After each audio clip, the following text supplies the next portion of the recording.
And my name is Rotaract Omnath. I am the District Secretary Events and your host for tonight. And it is a pleasure to know that so many people are connected with us. Thank you so much, everyone, for joining us.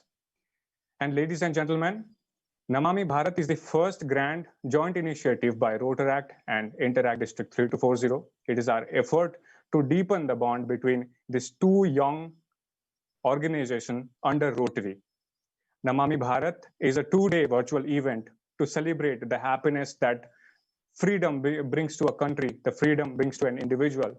And we all know deep down that true happiness is possible only in freedom. Looking back to the great heritage of India, to the great religious philosophy of India, we see that there is a special mention, a special emphasis on freedom, be it the freedom of soul, nirvana, mukti, samadhi. So this word is more precious to the Indians. NAMAMI Bharat is our event to pay tribute to Mother India, to her bravest sons and daughters. NAMAMI Bharat is our grand salute to this great country, Bharat. Our bravest. So on this note, ladies and gentlemen, boys and girls, let us rise for the national anthem and thank our great country, India, from the bottom of our hearts.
Thank you so much. Now, without further ado, let me invite the talented and one of the jolliest Rotaractor of Rotaract District 3240. Ladies and gentlemen, the event chairman of NAMAMI Bharat, he is Rotaractor Saurav Upreti. So let me invite Rotaractor Saurav Upreti to introduce the event and formally welcome everyone. Ladies and gentlemen, Rotaractor Saurav Upreti. Namaskar. Namaste. Namaste. रत्नकारधूतपदं Himalaya किरीटिनीं ब्रह्मराजश्रीतध्यां Vande Bharat मातरम, वंदे भारत मातरम।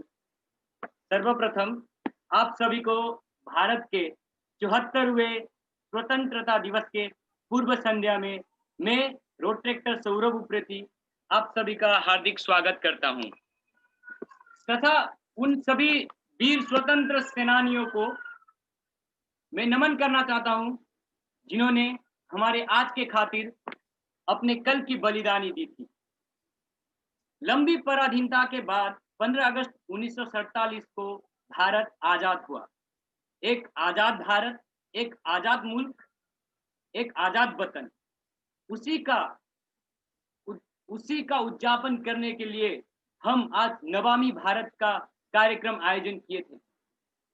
आज इस नमामि भारत के मंच पर उपस्थित आज के मुख्य अतिथि ओजस्वी वक्ता, जिनके वक्तव्य से हम सब प्रेरित हैं, जो खुद को एक कॉन्स्टिट्यूशन, जो खुद को एक संविधानिक कहते हैं खुद को, और जिनका व्यक्तित्व हमें सबसे प्रेरित करता है, ऐसे राज्यसभा के सांसद सुब्रमण्यम स्वामी जी, डॉक्टर सुब्रमण्यम स्वामी जी को मेरा नतमस्तक सलाम। और आज यहाँ इस ऑनलाइन कार्यक्रम में जुड़े सभी व्यक्तियों को आज के कार्यक्रम के अध्यक्ष के नाते मैं इस्तकबाल करता हूँ। कवि कहते हैं, जो भरा नहीं भावों से, बहती जिसमें रसधार नहीं, जो भरा नहीं भावों से, बहती जिसमें रसधार नहीं, हृदय नहीं वो पत्थर है जिसमें स्वदेश का प्यार नहीं, हृदय नहीं वो पत्थर है जिसमें स्वदेश का प्यार नहीं। आज राष्ट्रवाद, राष्ट्र भावना की, राष्ट्रीय एकता की भावना का उत्थान हेतु हम ये कार्यक्रम चलाए हैं और आज अत्यंत आह्लादित हैं, अत्यंत गर्व महसूस कर रहे हैं कि जिनको हम हमेशा फॉलो करते हैं ट्विटर में, यूट्यूब में, वो हमारे नजदीक ऐसा लग रहा है कि खुद का अंदर का एक होता है ना भावुकपन निकल आ रहा है। अत्यंत गर्व महसूस हो रहा है कि इस कार्यक्रम के मुख्य वक्ता हेतु हमारे भारत के धरोहर, भारत के रत्न, भारत के आन बान शान और हमारे गौरव डॉक्टर सुब्रमण्यम स्वामी जी हमारे बीच मौजूद है। आज उनका उद्बोधन रहेगा और मैं आशा करता हूं कि उन्हीं के मार्गदर्शन पर आज के युवा पीढ़ी चले, क्योंकि हमें पता है youth can move the world और छात्र शक्ति, राष्ट्र शक्ति में विश्वास हम रखते हैं। अंत में मैं कहना चाहूंगा, तन समर्पित मन समर्पित, तन समर्पित मन समर्पित, भारत के लिए, अपनी मातृभूमि के लिए पूरा जीवन समर्पित।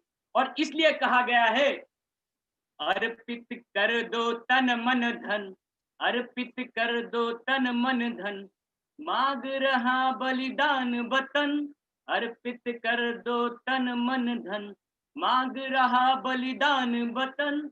अगर देश के काम ना आए, अगर देश के काम ना आए, तो जीवन बेकार, साथियों हो जाओ तैयार।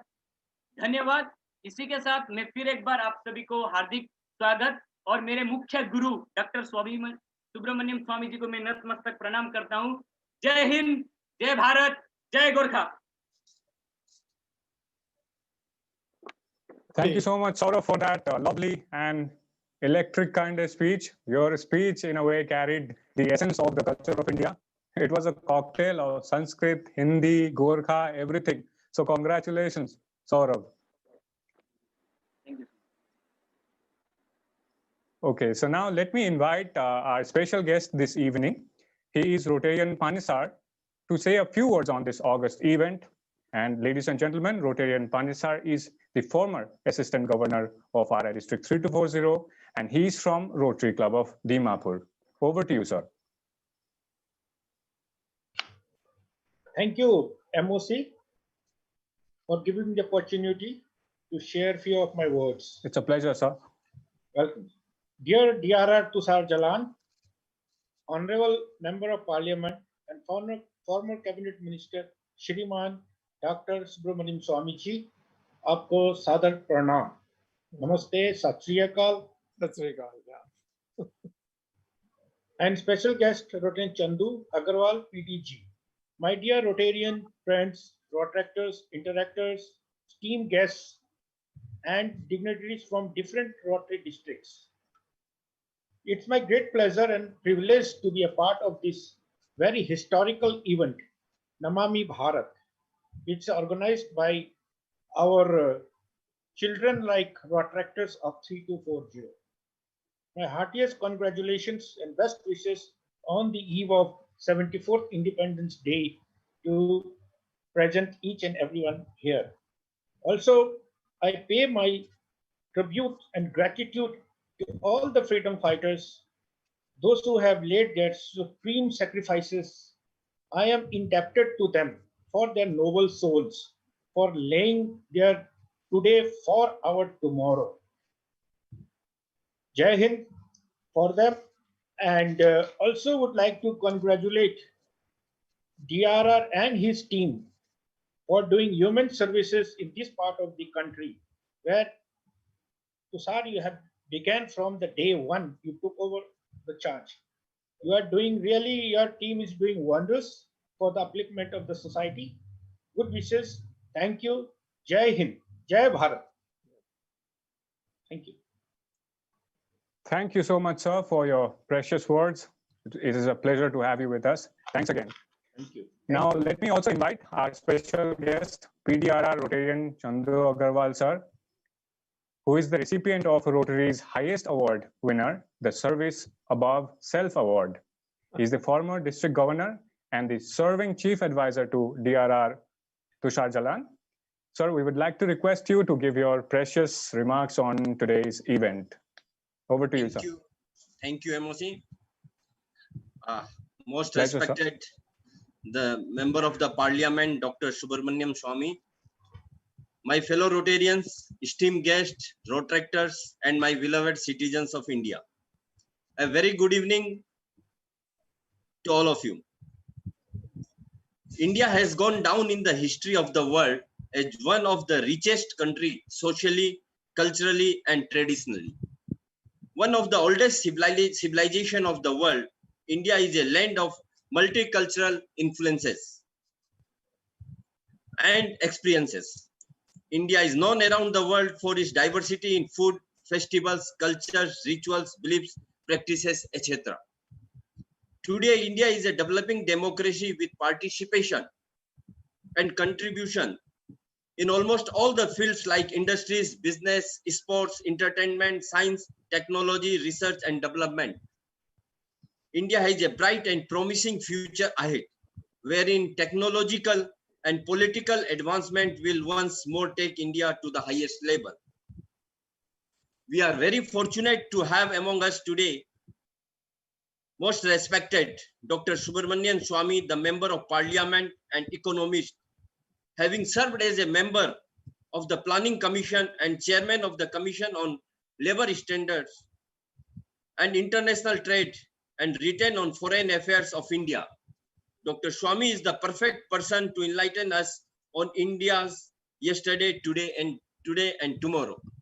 Today, on the eve of the 74th Independence Day, I convey my heartiest greetings to all of you, and I, on behalf of the Rotary District 3240, Rotaract District 3240, and Interact District 3240, welcome our respected Member of Parliament on behalf of the 4,000 plus Rotarians and Rotaractors spread over the 9 states of the Indian states, comprising of the 7 states of Northeast, Sikkim, and the major parts of Bengal.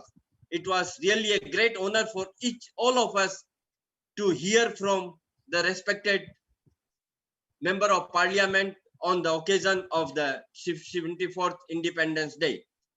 Sir, we welcome you and we love to hear from you today. Thank you, and heartiest greetings once again to each one of you. Thank you. Thank you so much, Rotarian Chandu, for your encouraging speech. We are glad to have you with us. Now I hand over the proceedings to DRR Rotaract Tushar Jalan. Thank you, Omnath, and thank you, Chandubia, and thank you, Panesar uncle. Both are the gems of Rotary International District 3240, and especially Chandubia. He has been a very big pillar to my Rotaract journey in 3240. Also, Panesar uncle. Now let's move ahead. But before beginning to hear our dear and the lion, Dr. Swamy, we cannot forget one person whom I call the better half of Dr. Swamy other than Rosa ma'am. It is none other than Mr. Jagdish Shetty, who is the National General Secretary of Virat Hindustan Sangam, of which Dr. Swamy is the founder president. He has been a very long-term political associate of Dr. Swamy for over 4 decades. So I think it's Dr. Swamy cannot go without Dr. Jagdish, and it's like a Ram Lakhan Jodi. So I invite Dr. Jagdish Shetty ji to kindly say a few words before Swamy ji takes over.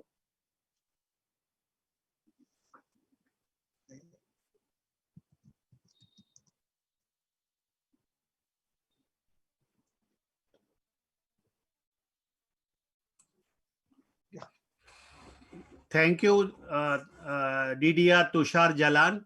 It's a great pleasure to be talking to you, the District 3240 of Rotaract and Rotarian members from our 9 states of the Northeast and part of Bengal. your young group has been doing great service in the Northeast areas, and we have been happy to be associated with some of you all and your activities. And earlier on, Dr. Swamy had come to Tejpur and addressed a similar meeting of the Rotary Club a few years ago, when the issues of the Tejpur airport services for civilians also was discussed. So on the eve of the 74th Independence Day, I give greetings to all our friends, especially our young friends from the northeastern states, and look forward to numerous projects and welfare activities being planned by your team led by Tushar Jalan. And we look forward for working together on numerous projects. So with these best wishes on the eve of the 74th Independence Day, it's a pleasure to be in your midst. Jai Hind, Dhanyavad. Thank you, Dr. Jagdish, for the wonderful words.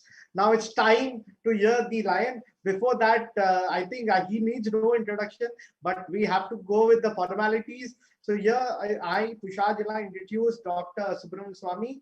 So Dr. Subramanian Swamy fought emergency imposed by Srimati Indira Gandhi in 1975, and he entered parliament undetected in spite of arrest warrant in August 1976 and escaped again abroad to oppose the emergency.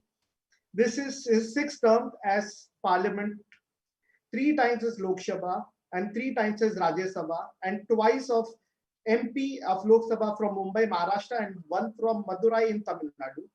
He has been Union Minister for Commerce, Law and Justice.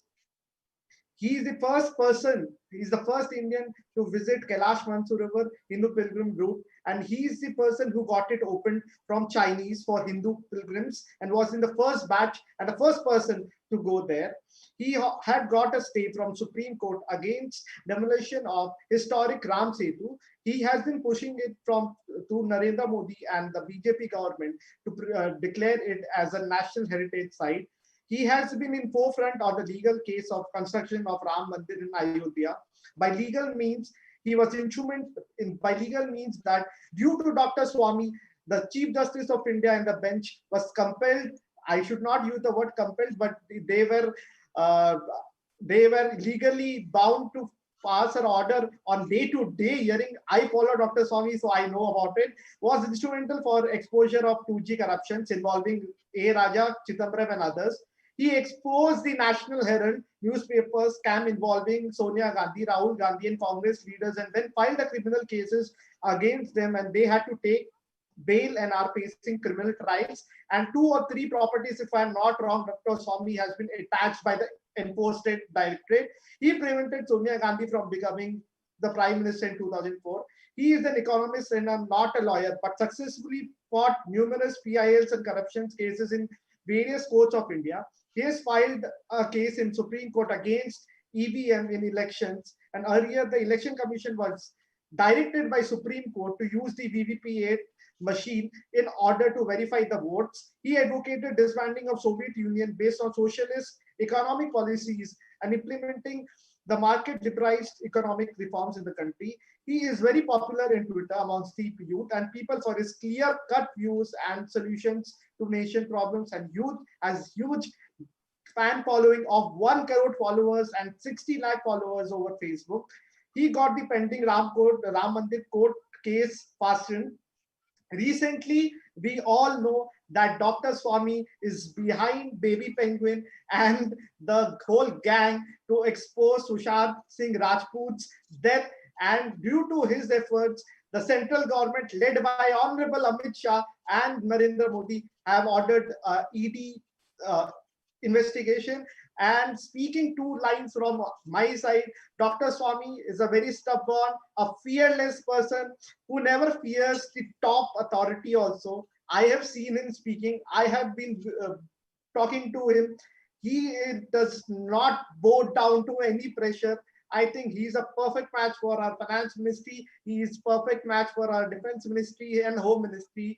But unfortunately, as honest people always suffers, like me, he has never been given chance, but God has blessed him with so much of energy, despite of being, I think, 85 plus. He has 81.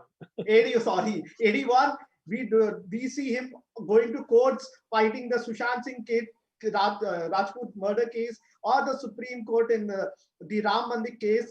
And I'm very glad to inform, when he came to the Rotary conference in Tejpur during PTG's Sunil Saraf's conference, he was very angry on the fact that there is no airport. And within 6 months, he ensured that the first civil flight in Tejpur landed. So we have lots to say about Dr. Swamy, but I don't want to take much time. And here's a small video on life of Dr. Swamy, which we want everybody to see. Thank you, Dr. Swamy. I know words are less for you, but I am truly very excited that you are here amongst us, our Rotaractors, Rotarians. You have made me proud, because I used to call you always Guruji, and now you have come in 45 days of my leadership in RID 320. It's a proud moment with folded hands. Thank you. Now let's begin a small video which shows what Dr. Swamy is.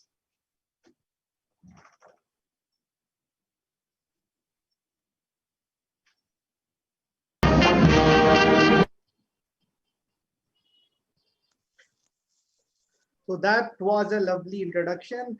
Now it's the time for the lion to roar. So it's all over to you as we take a back seat. Dr. Swamy, we invite you to the keynote session on India, yesterday, today, and tomorrow. Thank you very much for this, Tusharji.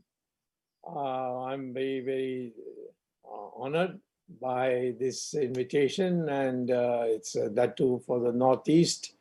We must have more such functions to lead to greater integration of Northeast with the rest of India. I'm speaking in English because the Hindi has not spread that much in Northeast. Certainly Assam, Tezpur, and all these people know Hindi, but there are some states. So therefore, please allow me to speak in English today. The question is India yesterday, today, tomorrow. Now, what is India or a country known? A country is known by its identity. What's its identity? It should be clear about its identity. Two is that it must have an economic development by which it could be self-sustaining, self-reliant. And thirdly, it must have a powerful military force which can defend it from foreign forces. Now, the question therefore is, the identity will come only when you know the correct history of India. And today we are not being taught the correct history of India. Even after 6 years of BJP, we still have not been able to put together a textbook, because the way the whole thing has been immersed in India in the last 70 years before we came to power, to remove it, all those evil influences of British version of our history, we have, it's going to take some time. But in the end, I think, well, let me say that we will have the correct history of India. I have in my speeches been demolishing many of the standard concepts. So if you want to be tomorrow, then you must know the yesterday, what you were made to think yesterday. And that is why India is a country which is a continuing civilization. In fact, the UNESCO listed 46 civilizations that have been in this world. 45 have disappeared. The Greeks and the Romans and the Egyptians, the pharaohs and some Mesopotamians, all that has disappeared. Only one continuing civilization today is in the 46 is India. And India can trace itself even today and identify itself with its hoary past. It's not something which is disconnected with our present. Now, this is the reason why India has, after 1947, when the British forcibly partitioned our country, with, of course, foolish compliance of the Congress party at that time. But after that, India has never been splintered. Look at the Soviet Union. It was such a large, it was the largest geographical area in the history of the world. And it is now broken into 16 countries. And all that is left is Russia. Otherwise, there is Uzbekistan, Kyrgyzstan, and Ukraine, and so Georgia, and so on and so forth. They're all over the separate countries. Yugoslavia was broken into 4 parts. Today, there is Serbia and Bosnia, and there's no Yugoslavia. Similarly, Pakistan is broken into 2, and probably will break into, whatever is left of Pakistan will break into 4 sometime in the near future. So you can take examples after examples of countries bringing up, but India, which has been all the time, propaganda has been, oh, it's such a divided country, there's so many languages, there's so many people, this, that. It has not broken, because the basic unity of India is that we are one people. And today, the DNA studies, genetic studies show that we are one people, whether it's in Northeast or whether it's in Tamil Nadu, whether it's in Kashmir or it's in Jamnagar. We are one people. If people are not distinguished by how they look, it is the DNA which is the deciding factor. And the DNA of all Indians is the same. So there's no such thing as Aryan, there's no such thing as Dravidian. These are bogus concepts. We are Indian. Furthermore, Varna was never meant to be birth-based. Lord Krishna says it in 3 different chapters of Gita, that it is based on gunas and it is not based on birth. You can be born in a Brahmin family and become a Kshatriya, or a Kshatriya family, we are born in a Kshatriya family, become a Brahmin. Take case of Vishwamitra, born in a Kshatriya family, he became not only a Rishi, but Rishi of Rishis. And Vedavyasa, born of a fisherwoman. Similarly, Kalidasa was born in a forest, he was a Vanavasi. Valmiki was a Dalit, and so on. And of course, just because you become by your gunas, you become a Brahmin, then when you violate that, then you can be destroyed. So Ravan was a Brahmin. He was a great Jnani, but he became full of ahankars, and a Kshatriya went and killed him. And the whole country, without irrespective of caste or Varna, believes in Rama. And that shows that concept of Varna Vyavastha was a decentralization of power. It was meant on basis of how power can be decentralized. We've had concept of 4 sources of power, knowledge, weapons, wealth, and land. And the 4 core castes were based on the division that if you are a Brahmin, you will not have weapons, you will not have wealth, and you will not have land, but you will have knowledge. And that knowledge has to be used by the king, who is a Kshatriya. He will not be able to make policy. Policy will be made by those who are knowledgeable. And that's how we had structured our society. And the significant aspect of India is that in Iran, the Zoroastrians was a great civilization. Their king Darius and Cyrus went all the way to Greece and conquered all through. And that civilization was attacked by Islam. They took it over, and 15 years they converted the whole of Iran into Muslims. Same thing with Mesopotamia and Babylon, which is now called Iraq, converted in 17 years to 100% Muslim by the usual methods of Islam. And Egypt in 21 years became 100% Muslim. Europe became 100% Christian in 50 years. But in India, we had 600 years from 1192 to 1795, we had for 1100 years, we had for 600 years, we had Islamic rule, and still our country is 82% Hindu. And they could not convert even a big fraction of our people. Same thing with Christians who came through the British. They could not even create 2% Christians. So this is the power of the culture of this country, which binds us together. And that is what we should have brought, focused on when we were when we came into the present, and that is after 1947. 1947, our mistake was that we didn't know how to deal with our problems.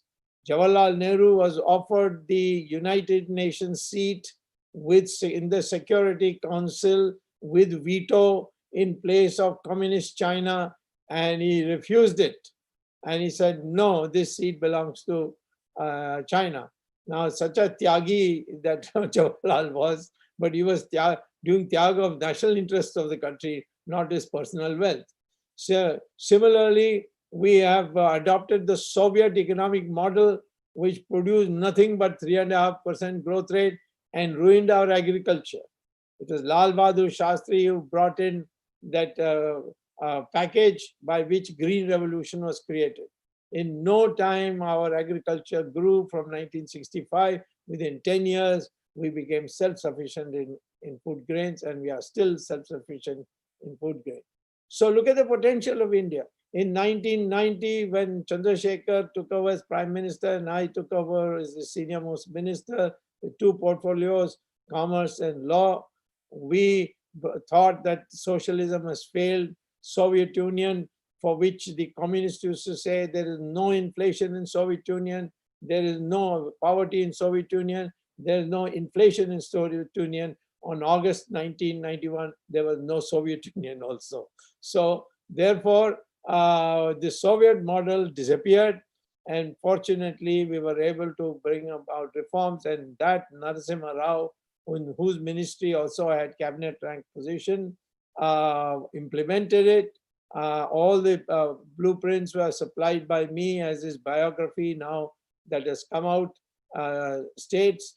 And he came to my residence after the succeeding the Chandrasekhar government and asked me to join him in his government. But I said I will not join Congress party. So he made me chairman of the GATT commission, dealing with GATT with cabinet rank. And that through that cabinet rank positions, I attended cabinet meetings and assisted him through that. So we went to 8% in 5 years. And after that, there's been no major economic reforms, even in Narendra Modi's government. The fundamental reforms are still to come. Fundamental reforms that have to come is that the interest rate for those taking capital from banks should be very low. Today, it's too high. In the United States, you can get a loan for 2% interest. And in India, you cannot get it for less than 12% interest. That is too high. And in America, now many people are taking loans from American banks, coming to India and lending that money. So they are getting 10%, the difference between 2% and 12%, without doing any work. It's called interest arbitrage. So therefore, we have yet not realized the potential our country has, because we have not made an economic change after Narasimha Rao departed. It's not the fault of the Prime Minister, because this Prime Minister is not supposed to know everything. But I regret to say that he has not got supporting help from the Finance Ministry and the other economic ministries, or they haven't had the nerve to tell him what changes need to be taken. And some of it is therefore has been done on a sort of ad hoc basis. And therefore we are today in a very, very bad situation economically. Our growth rate by the time this financial year is over in March 31st of 2021 will be minus at least 10%, minus 10%. And it will take us another year at least, or maybe two, to recover back to 2019, 20, which itself was a low 3% compared to the 2016 rate of 8%. So therefore, we have tremendous potential. It was demonstrated in Green Revolution. It was demonstrated in economic reform. Every time you give this country an opportunity, you can become great. Today, we are a land of potential. We have 70% of our people under the age of 35. It's a young population. Average age of an Indian is 26. In China, it is 35 because they had that one child per family policy. And in America, it is 37. In Europe, it is 45 years. And in Japan, it is 50 years. So young population is the ones who can bring fast economic growth because young population can innovate. They can create new inventions and which will change. You know that Industrial Revolution came because the young scientists discovered the locomotive and the Bessemer blast steel furnace. Then the Americans came, they brought in wireless, telephones, teleprinters, and then after that fax machines, and then finally internet. And they are now going for artificial intelligence. So therefore, these technologies brought in those changes. We have to do it ourselves. Our people can do it. In America, we are doing it for the Americans. Why Indians cannot do for the Indians? Because we don't have the climate for encouraging merit. We don't have the climate for encouraging people to go ahead. Here it is now, it is still the old British culture, imbibed bureaucratic culture to block people, to not give them. I say today, if you abolish income tax, if you lower the interest rate from the present minimum of 12% to at least 9% and raise the fixed deposit rate from 6% to 9%, you will see a complete transformation in the economy. Why? Because economic growth is the rate of investment divided by the efficiency in the use of capital, which is measured by the capital output ratio. So if you have a 36% rate of investment and you have a capital output ratio of incremental capital output ratio of 3.0, then you will get 12% growth rate, and 36% saving and investment rate is no big surprise for India. We have had it up to 38, but we have been so inefficient in the use of capital that we have our capital output ratio has been at the level of 5, which means you get 7% and 8% and nothing more. So therefore, if this country grows in the future, which it can, not at the past 7%, 8%, but 10%, 11%, or 12%, then within 10 years, you will overtake China. And in another 25 years, you will be challenging the United States as an equal. So the future is very bright because there is no shortage of anything in India. Agriculture is a huge potential for our country. Why? We have 120 million hectares, equal to China, which is geographically 3 times as big as us. But its arable land is equal to Indian arable land. In this, the average yield per acre for crops is 1/3 of what is in China and 1/6 of what it is in Japan. And even in South Africa, there's a higher percentage compared to us. So what is it stopping us? In our country, we are privileged that you can grow crops all 12 months of the year. That is 3 seasons a year, 3 sowing seasons a year. In America, 5 months of the year, they have snowfall, so they can't do agriculture. Same thing with Europe, and same thing in a big part of China. But in India, you have sunshine, you have water, you have all these things available for producing how much? how much is produced on the experimental plots of the Indian Agricultural Research Institute, which is about 6 times what the average farmer in India produces. Why? Because they have good seeds in the experimental plots of the Indian Agricultural Research Institute. They have assured water, assured electricity, assured, therefore they are able to produce so much. So agriculture is a commodity which can be exported.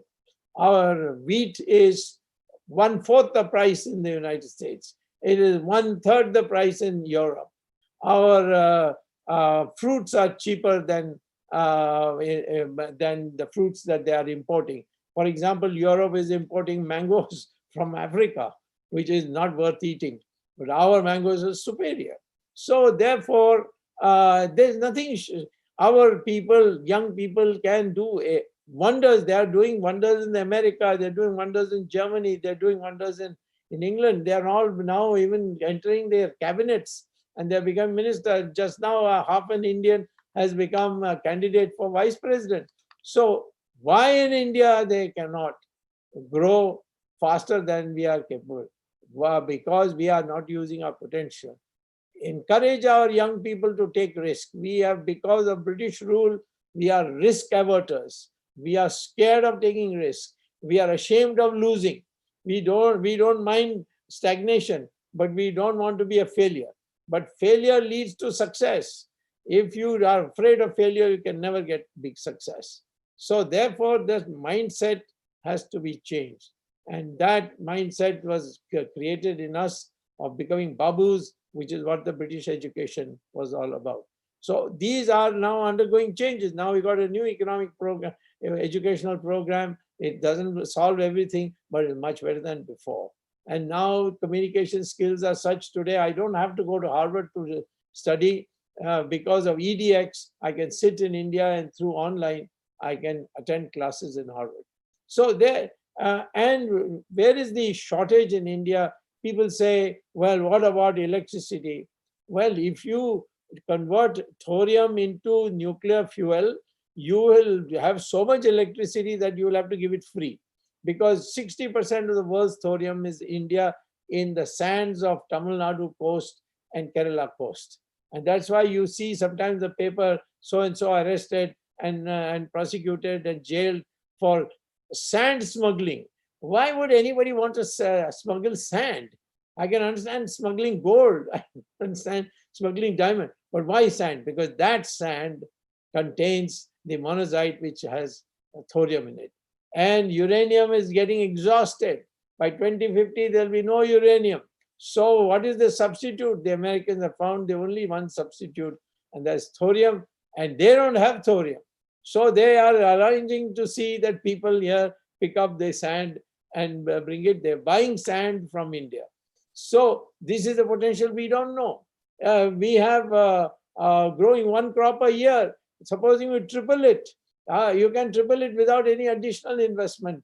If you grow in 3 cropping seasons, provide the necessary water. Water, there's no shortage. There is desalination of seawater. You just pump it. I tell the Tamilians, why are you fighting the Kannadigas for Kaveri River, for little drops of water?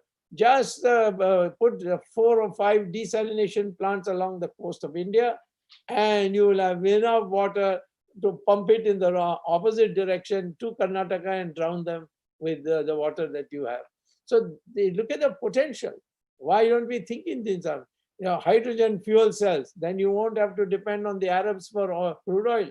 And the Arabs will then, because they won't have any revenue, will soon have to go back to their tents and their camels. That will be the situation if hydrogen fuel cells comes in a big way. Right now, because the Americans got a huge storage of shale oil, they are not allowing the research on hydrogen fuel cells to proceed, but we can do it. And then we will have a situation where we won't have any dependence on crude oil from abroad. So in short, the future is extremely bright if you recognize your strengths and recognize your potential. People say, why are you fighting for protection of cow. Isn't it a thing in Northeast? They eat a cow. They don't eat Bos Indicus cow in Northeast. That cow they eat in Northeast is not our cow. That is not. It's not Bos Indicus. Ours is a special breed.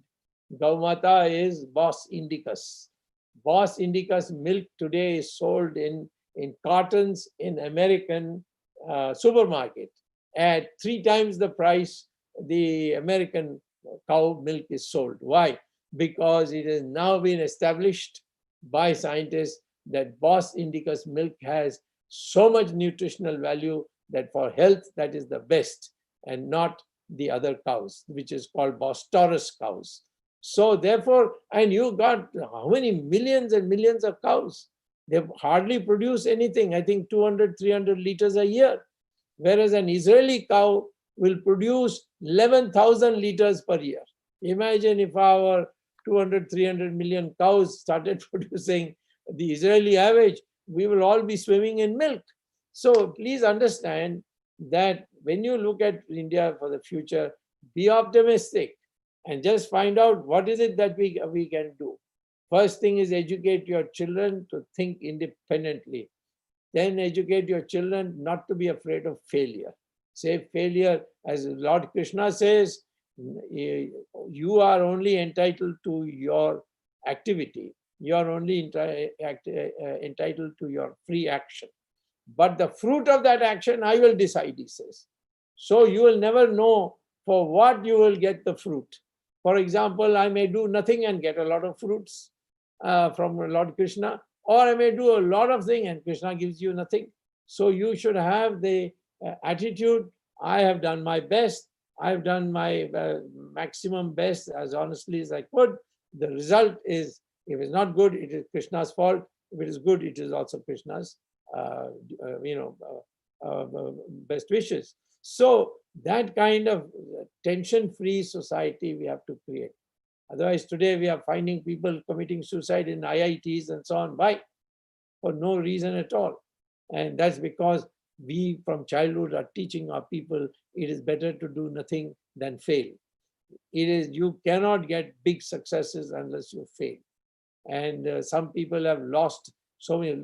Abraham Lincoln became the best president of the United States after losing every election before that, for municipality, for MLA, for MP. He lost all those elections. And finally, when he fought for the presidentship, he won it. So I think our country is very bright. Northeast has got tremendous potential, tremendous. You have got Brahmaputra River. You have got, there's so many other, even your Wuhan research was done in Nagaland because you got the best bats in Nagaland.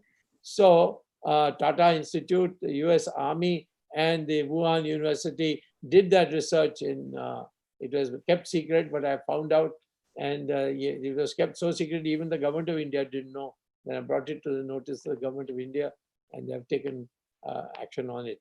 So therefore, this country is a nation of potential, and what is weakness is we are not risk takers. We are not people who think originally. We memorize and repeat. That is not a think originally. Think, ask questions, why. Encourage your children to ask why. And finally, I will say one thing. Your children or your grandchildren, depending on your age, please make them learn Sanskrit, because it's the language of the future. It's no more the language of the past. Artificial intelligence in the future is going to use Sanskrit. That is already documented now in the Journal of Artificial Intelligence published by NASA. And Sanskrit, yes, I'm concluding, not to worry. And therefore, Sanskrit is something that should be taught. And you please make in Northeast also, there were many Ahom dynasty people who wanted Sanskrit to be taught.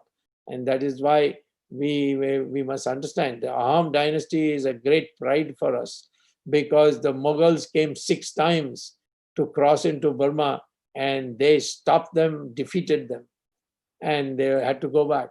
Like Guru Gobind Singh did in the West, and the Vijayanagara Empire, and Shivaji and Rana Pratap, they did in the rest of India. The Ahom dynasty's contribution should now become part of our history textbooks, and so that the Northeast also knows that they fought for the same thing that we fought. Thank you very much. If there are any questions, I'll be happy to take them. Yeah, Dr. Swamy has spoken with Dr. Jagdish ji. So we have a couple of questions. So first, we would like to welcome our PDG from Rotary District 340, Sri Prabhat Kedia ji. Prabhat uncle, do you have any questions for Swamiji? Prabhat uncle, I've unmuted you. And if anybody has any question, you can drop it in the chat box. I would post the same to Swamiji. Prabhat uncle? Or they can send me an email. Thank you, Dr. Swamy. Okay. Thank you very much for visiting our district. Again, although it is a virtual visit, you had been to Tezpur to our district conference. And I just want to thank you from my heart that we have been able to hear your wise words again, our district 3240 Rotarians. Thank you very much. Thank you, Prabhat uncle. Now let's move on to your questions. So, Dr. Swamy, first we'll be having Mr. Karthik Kittu. So I request Karthik to kindly introduce yourself and please pose the question to Dr. Swamy. Over to you. Thank you. Thank you, Tushar, and namaste, Dr. Swamy. Thank you so much, Tushar, for this question.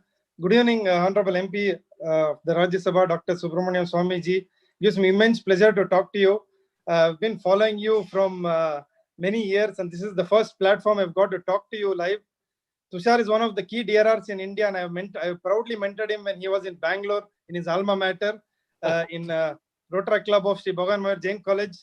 I have a question. So one of the foundations we closely work with here, Kalki Foundation, which is the key to culture, and which we are working on, been following the guidance of Dr. many years, Professor S. Sadagopan, the Director of International Institute of Information Technology, and under the patronage of His Highness Yaduvir Krishnadatta Chamaraja Wadiyar. You rightly said Sanskrit is the future of AI and ML, and we are trying to work towards that. And there is a project called EPIC with here, Kalki Foundation, which is the key to culture, and which we are working on, been following the guidance of to digitize all the panchangams, in fact the Sayana system, and also working to classify the solar and lunisolar, the Purnimanta, the Amanta, whether the calculations are based on modern method or the old Siddhantic method. As you rightly said, from the Indus Valley civilization, it has now changed from lunisolar to Vedanga Jyotisha to Surya Siddhanta, and then under the Muslim rule, it went into lunar. Then under the British rule, it became the Gregorian calendar, and unfortunately today we use it only for our Hindu festivals. Almanac creators and major religious institutions today create physical calendars and offer a digital version of the calculation.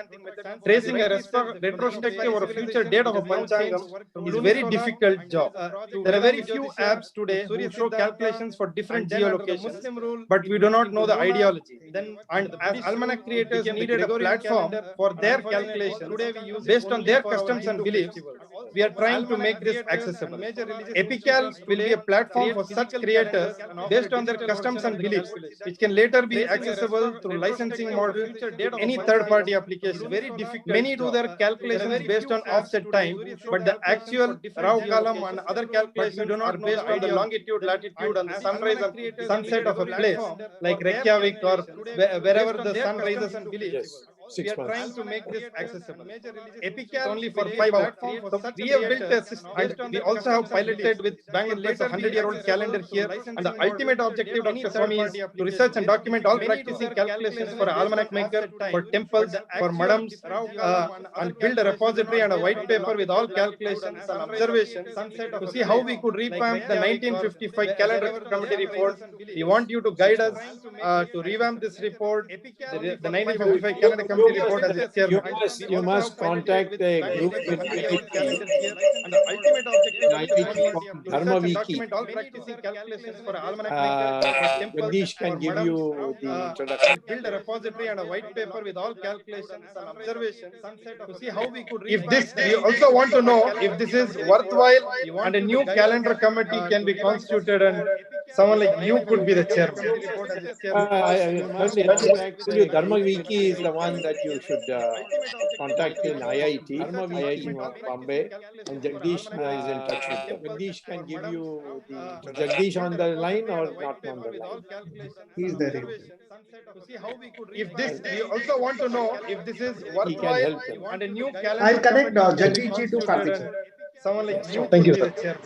Okay, now, sir, we have Rotaract Yatin Sehgal. He is the president for Rotaract South Asia Multi-District Information Organization. So, Yatin, can we have your question, please? On the line or not on the line?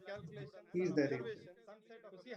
If this, we also want to know if this is worthwhile Yatin? and a new. Yes, thank you so much, Tushar, for this wonderful evening. First of all, greetings to each and everyone present and advance Independence Day wishes to all of you. To Swamy sir as well, to whom a lot of the youth sees as the leader, the model they have to follow. Sir, I'll come to the question representing Rotaract in South Asia, where we have a total strength of around 140,000 youth aged between 18 years to 27 years. When we see at this youth, most of them are either college based or they have just jumped out of the college. Myself being an engineer and working in a corporate firm and coming from a family where my dad is currently serving for Indian Railways, it feels that yes, there is still a lot of room in the Indian education system wherein the youth have to be pushed towards research and development. You yourself, sir, being a key part and a professor in the Indian IIT, an institute like IIT, how do you, sir, see that organization like Rotary and Rotaract can focus the youth and channelize the youth towards research and the options that they would have in the coming years in India, while they look forward not only to serve the jobs in corporate sectors, but also in the wings of research and development? That's the question, sir. In the United States, Rockefeller Foundation, Ford Foundation, these are the private institutions which really brought about the knowledge revolution in America. They finance research. And when you finance research, the probability of failure is higher than the probability of success. So therefore, you should not discourage somebody because he failed. You should encourage him further because he tried, and that he may get his next project through. And all the major breakthroughs in science has come after people have failed. Nobody has ever got it on the first attempt. So therefore, when you have an organization, people who are well-to-do, like Rotaract and so on, you need to create a foundation to all toppers in universities or like IITs and IIMs and so on, and say, these are the topics you have to do research. And if you're ready for it, then we will finance you. That so that you don't have to look for a, you will have definitely, money will be returned to you because you will get royalties and so on, the intellectual property protection. So it'll take time, but the gestation lag is there, but you will get results because it has come, and that formula is now being followed in practically every country of Europe. Thank you, Yatin. I think Dr. Swamy has wonderfully answered you. So next we have our Rotary Parent Club President and a PDR, Shri Rajiv Thakur. Rajiv Bhaiya, can we have you online? Rajiv Bhaiya? Tushar, I have texted you the question. Please ask on my behalf. Please, he wants to hear it from your mouth. No, I don't want to hear. If he's shy, then you can. Yeah. Good evening, sir. Yes. My question is that your views about the current Indo-China face-off and the road ahead, sir. Okay. We have not understood China. China is a country which cannot be sweet-talked. China is a country which has got ambitions, and it must know that if they trifle with us, then they will suffer a heavy blow. In 1962, Jawaharlal Nehru thought that all his speeches on peace will be universally acclaimed. Of course, a lot of society ladies were cooing about it, including Lady Mountbatten.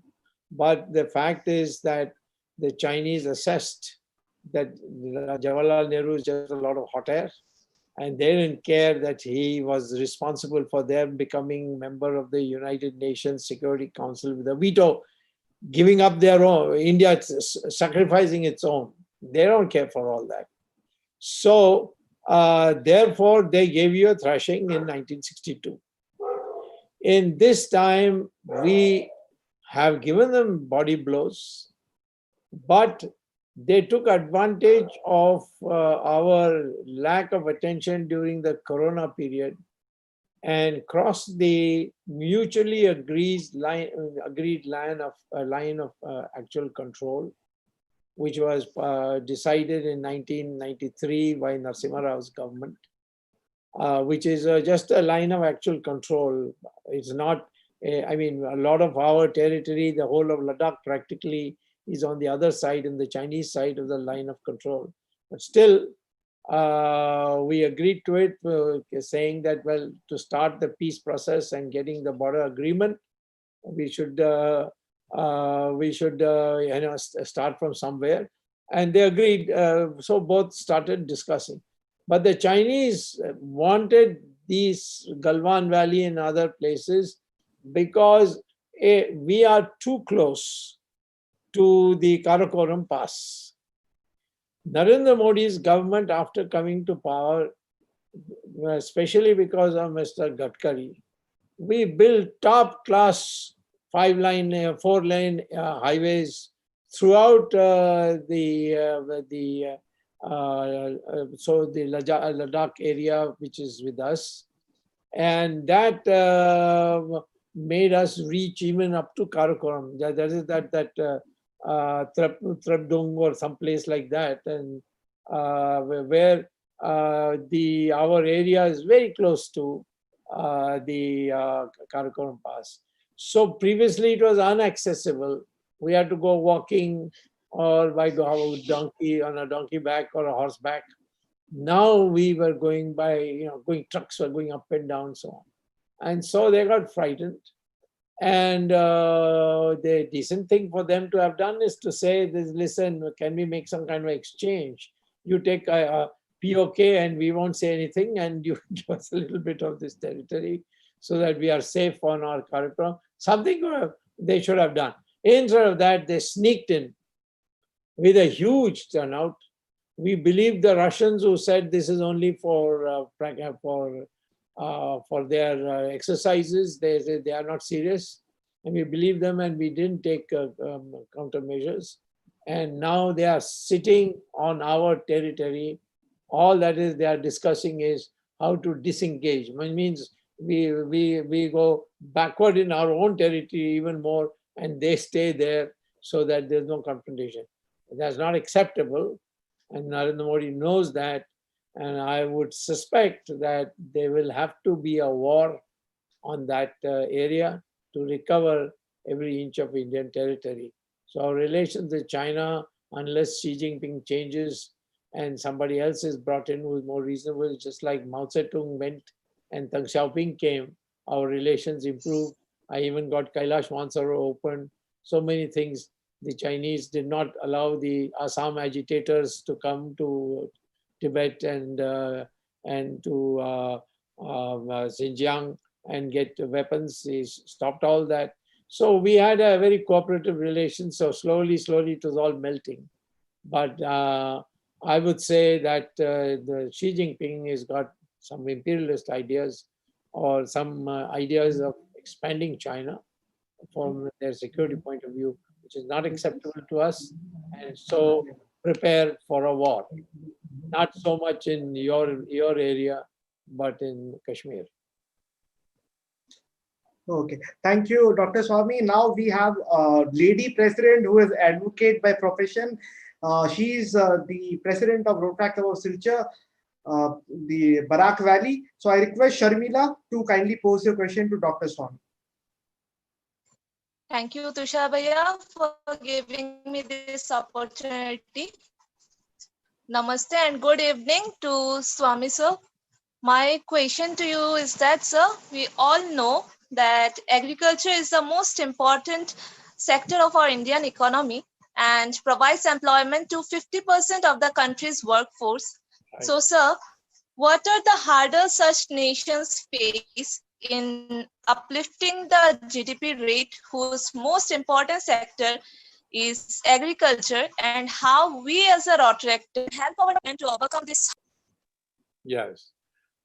What we should have done from beginning, you know that Jawaharlal Nehru adopted the Soviet economic model, which meant extract resources from agriculture and use it for industrialization. That was the Soviet model. That's what Stalin did. But Stalin could do it because their agriculture during the Tsar period was so developed that there were lots of resources and they could be extracted. But in ours, because the British bled the agriculture. Why did they bleed it? Because 1857 was financed by agriculturists for Rani Jhansi, and they supplied the troops also. And so they wanted to do it. So they appointed all these criminals as jamindars, and who looted them and gave a share of it to the British to run their government. So that in 1947, our agriculture was completely bled. So we should have not adopted Soviet economic planning, but a planning which gave, as Gandhi and Sardar Patel had said, develop agriculture. Today, our agriculture, all we are doing is giving them subsidies. That is not the way to develop agriculture. The way to develop agriculture is to fight in the WTO and see, for instance, the Americans, if they have put in a huge barrier. So are the British. They want us to remove all the trade barriers, but in their own country, they will not remove this. So you have to use your brains and get it done. You have to fight them. You have to give them some incentives in our country, but give the American and European agriculture, American economy, the Indian agriculture's access. And that means they can export. But if you want them to export, then every district must have a chota airport, like in America. And so that they can fly to a subsidiary airport in the coastal areas.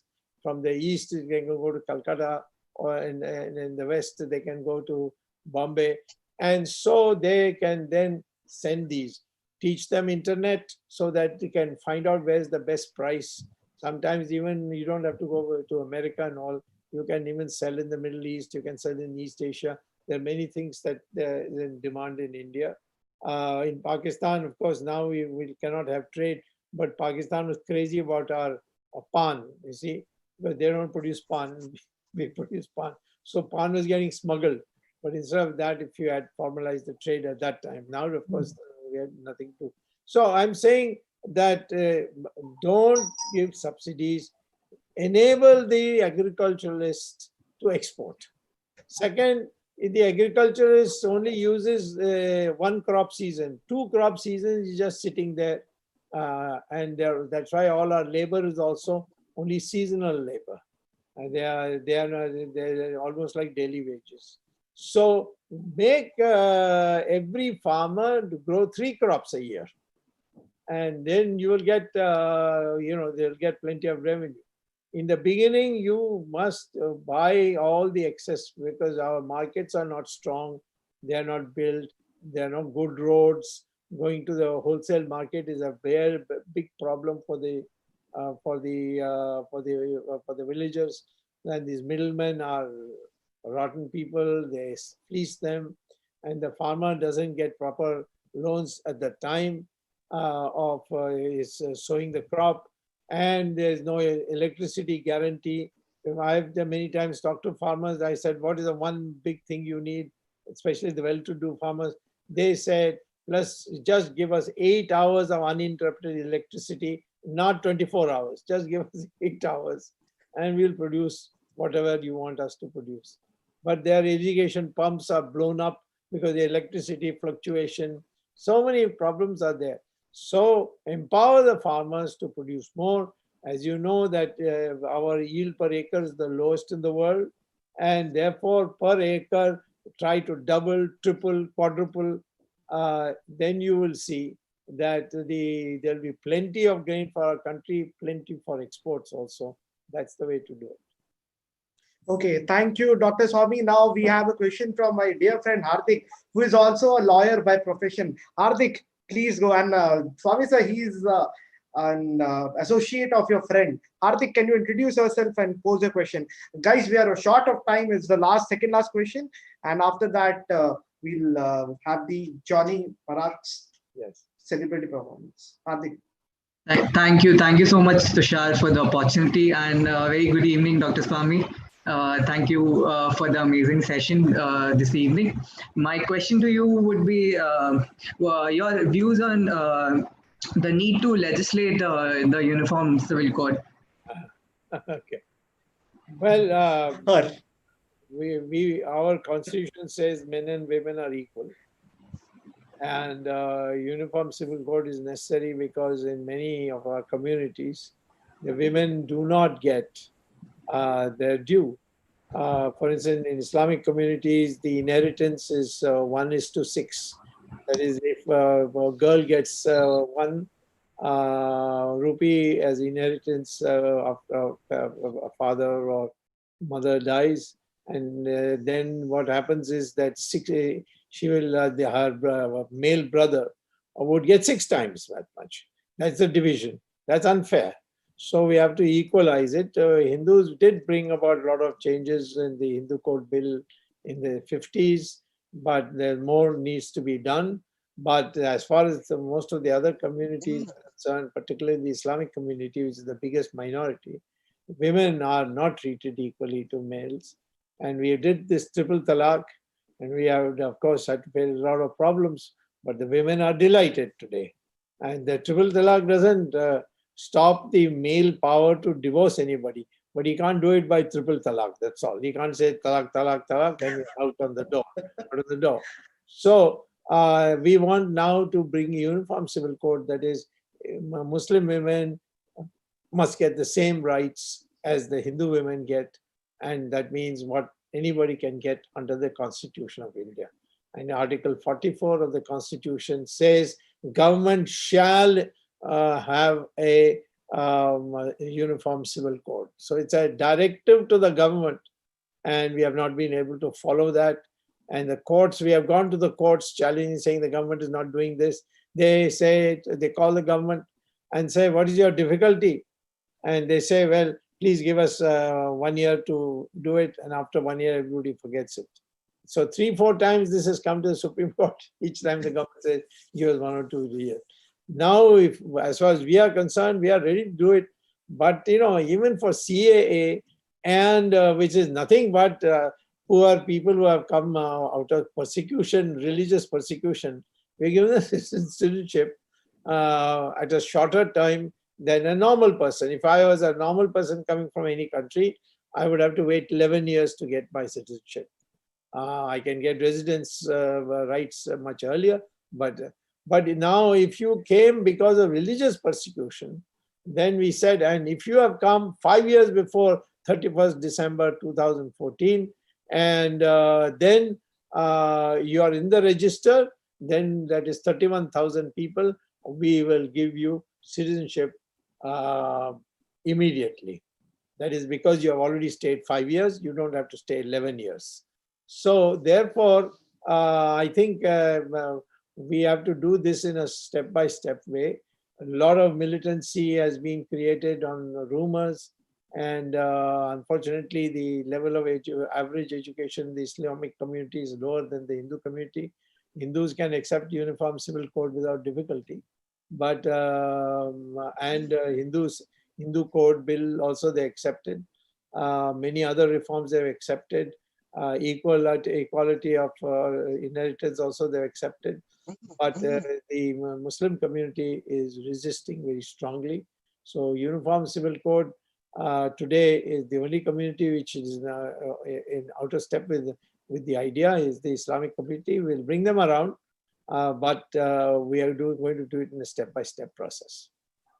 Okay, thank you, Dr. Swamy, on the much. We hope that like Ram Mandir and Tucci and the National Herald Gotala, we would be surely having your letter to PM Modi on UCC. Now we have the last question as Dr. I call Dr. Jagdish, as he has already rung the bell like a school headmaster. We have DRR Samir Madan from Chandigarh, and he's DRR of 308. Samir, can we have your question? Unmuted you. Please unmute yourself. Yeah. Tushar, please confirm I'm audible. Yes. Yeah, you are. Yeah. So first of all, good evening to Honorable Dr. Subramanian Swamy Sarji, and to all my dear friends. So first of all, Tushar, thank you for this opportunity. And my question is like, how can the youth use rural advantage of India to be self?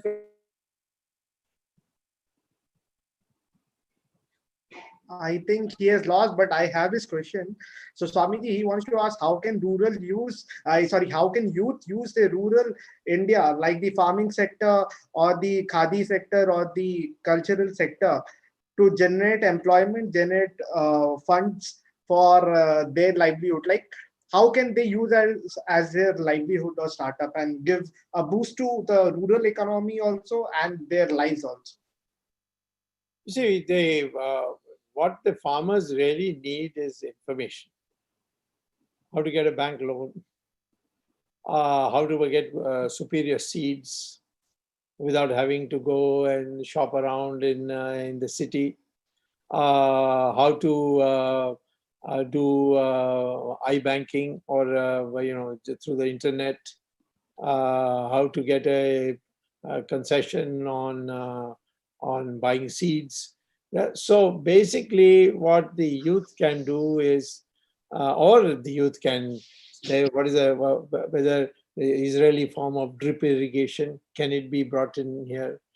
Can a farmer cooperative set up a desalination plant? Yes, it can be done. For instance, in Jamnagar, Ambani's the factory there for producing oil, that couldn't get enough water. The municipality said, we don't have enough water. So they bought from Israel, they bought a desalination plant, put it there. Now they're producing so much water that the municipality of Jamnagar is also buying from Reliance. So you can get small desalination plants. How to make sure that you get electricity at least for 8 hours without interruption.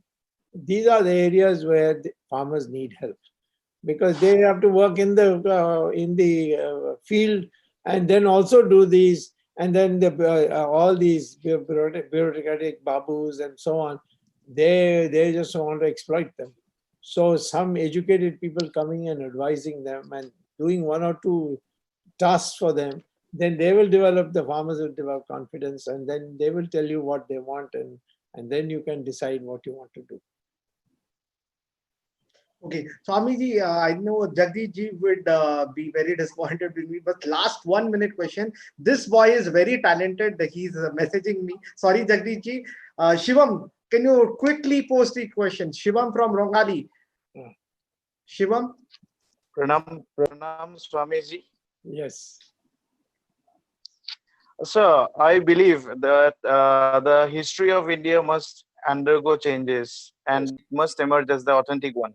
Yes. So how India could have emerged in respect to youths, considering the past 70 years, if Subhash Chandra Bose and his visions being to lead at that point of time, as Netaji always believed, youths are the future leaders who can ensure our nation development, economy, security, and all. So can you please enlighten me about the same? Well, Subhash Bose was more in terms of instilling confidence in our people. But India can't be run by individuals. I say this to Narendra Modi also. He can't run, an individual can't run it with the help of bureaucrats. You need a team. And that team must be having people who are specialized in different areas. You can't have a person who's specialized in all the areas. And Subhash Bose and Patel, instead of Jawaharlal Nehru, had been there and Gandhi had permitted it. It would have been a terrific combination. Actually, what happened is Subhash Bose was driven out of the Congress party. And then he didn't know. He felt that by siding with Britain in the war, you are strengthening Britain. Of course, God was kind. In the end, Churchill lost the election in 1945. And so we got our independence due to Clement Attlee and President Roosevelt of the United States and later on Truman. These people ensured that we got the independence, but had the war was won by Churchill, and had he been re-elected, India wouldn't have got its freedom that easily. So destiny has its own way of working. So Subhash Bose's contribution is building that self-confidence. One of the reasons, or the main reason why Britain decided to leave when Attlee came and he was given intelligence, he was not an obstinate man like Churchill. They said the Azad Hind forces who have been captured by British forces in Singapore, in Burma, in Nagaland, in Manipur, and so on. They all, when they went to Lal Killa for facing trial, and they sang all these patriotic songs, the entire army of India, under British Indian Army, they got infected. And so there was a revolt in Pune, there was a revolt in Jabalpur, there was, So the British had made a rule that we are only 10,000 people in India, and we are controlling millions and millions of Indians. And as long as the army is loyal to us, we have no problem. And when they found that Subhash Bose had infected the army mentality and the loyalty could not be now taken for granted, they decided time to go. So that is the contribution of Subhash Bose. But the main, I would say the main mistake made by Gandhi was not allow Patel to become. When he decided to bring Patel in 1948, he was assassinated. And that is also a big mystery as to who really assassinated him. Definitely, Godse fired the bullets from his pistol. But was there someone else also who fired it? There's a lot of controversy of the number of bullets in his body, the number stated by the public prosecutor in the trial and all. I won't go into that. Maybe you can have a separate session sometime on who killed Gandhi. But at the moment, I will say that Mahatma Gandhi realized that he made a mistake by making Jawaharlal Nehru, and he was going to bring in Subhash Bose by dividing the Congress into two parts, one to Subhash Bose and the other to Jawaharlal Nehru. He could not execute that plan. Okay, thank you, Dr. Swamy, for your wonderful session. And I think so you have given more than promised. And I would like to request Chandu Bhaiya to give the closing remarks. Swamiji, my regards and gratitude would be always with you. Thank you very much for coming and blessing Rotaract. We are very, very much proud, and sorry to all to whom questions I cannot take, but we'll ensure one more session with Swamiji without any time limit. That day we'll have a guardian with us. Now, it's my request to our PDG Chandu Bhaiya to give the closing remarks for our honorable Member of Parliament, Harvard professor and whatnot, and the anti-corruption crusader. Chandu Bhaiya, our most respected PDG. Swamiji, he has won the Rotis International highest award, that is service above self. And I consider him as what you call our, as we consider him as our godfather in Rotaract. So Chandu Bhaiya, please give the closing remark on our behalf. Thank you, Tushar. I am not a big man. I am just a simple human being like each one of you. And I always try my best to give best to for the people through the Rotary. I am associated with organization. Today's program, we are really thankful to Dr. Swamy for taking our invitation, accepting our invitation and coming with us and given more than what he has promised. It's 8:30. The program schedule was from 7 to 8 only. Thank you so much. When you speak, we love to hear कि आप बोलते रहे और हम सुनते रहे. आपको सुनने से हमारे कान थकते नहीं हैं और उसमें और ज्यादा ऊर्जा पैदा हो जाती है और एक अच्छा मोटिवेशन हम सबको मिलता है कि हम भी कुछ आगे करें और अपने देश को साथ में लेकर के जाएं. आज आपने जो आकर के हमें जो बातें बताई, मीन्स आप किसी भी टॉपिक पे आपसे जो भी सवाल करें, एक आप रेडीमेड इंसाइक्लोपीडिया है, आपके पास हर बात का जवाब है. Thank you so much for your vast knowledge in every field, and you have really inspired all the youths of our district 3240 in this remote part of the India. And I am sure that each one of us will learn a lot and we will take it further in our life, in our career. And I am sure that we will also lead our role and will do something for our country in the years to come. And I am sure that the persons like you will certainly help us, our country, to grow and become the world power one day, maybe the 10 or 20 years later. Thank you so much for all your inspiration, and I am sure that you will always fight about the India. You have given a priority about the Ahom kingdom, which you have spoken in your list, and it should be the part of the Indian history. Thank you so much for giving us this opportunity, and we are really privileged to hear this. I'm sure that most of the times we, the Northeast states, get and see that we are the neglected state in the India and a less privileged because we are the consuming state. Most of the tribal states in the north are the consuming state, and we have to import everything from the mainland India. But these days, the persons like you in the country are taking care of our Northeast states, is the tribal states, and we are also feel a part of the Indian economy these days. Thank you so much, and I am sure that with your footsteps, we will also grow and we will take our Northeast to the mainland of India and will certainly reach to the new height. Thank you so much for your inspiration words and for your time and talent you have shared with Will, which will always be, we will remember you for that in our lifetime. Thank you so much. Thank you, Swamiji, once again from Rotaract 3240. Now we have star from Northeast as Modi ji and your government supports vocal for local. We have a celebrity from our Northeast who have been introduced to us by our Rotarian Rudrada, who is our chief brander of RID 3240, Trident Brandcom. And he has introduced Mr. Johnny Marak, who is a celebrity artist of Assam. So we request you and Jagdish and your team to kindly spare some time to listen to this talented person who is always making Northeast shine everywhere. Over to you, Miss Johnny. Unmute yourself, please. Yeah, welcome, Mr. Thank you so much, Tushar ji, and good evening to Dr. Subramanian Swamy ji and all the respected people here in the meeting. So my name is Johnny Marak, and beside me we have Vijay. We are here to sing few songs for you all.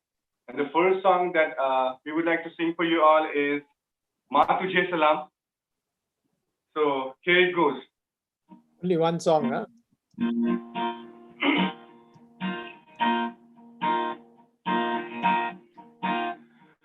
Vande Mataram,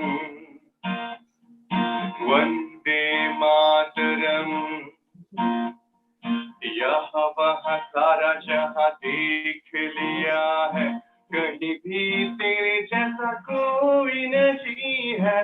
80 नहीं 100 दिन दुनिया घूमा है, नहीं कहीं तेरे जैसा कोई नहीं. मैं गया जहाँ भी बस तेरी याद थी, जो मेरे साथ थी मुझको तड़पाती रुलाती थी. सबसे प्यारी तेरी सूरत, प्यार है बस तेरा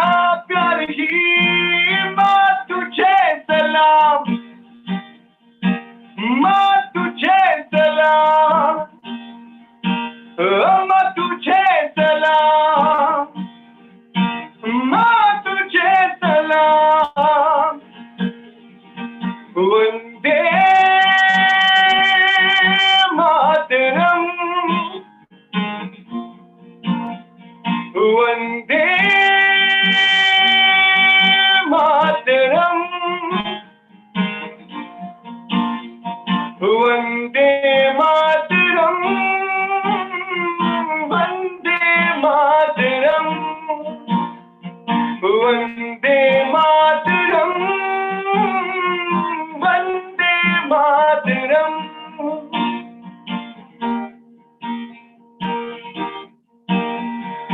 यहाँ वहाँ सारा जहाँ देख लिया है, कहीं भी तेरे जैसा कोई नहीं है।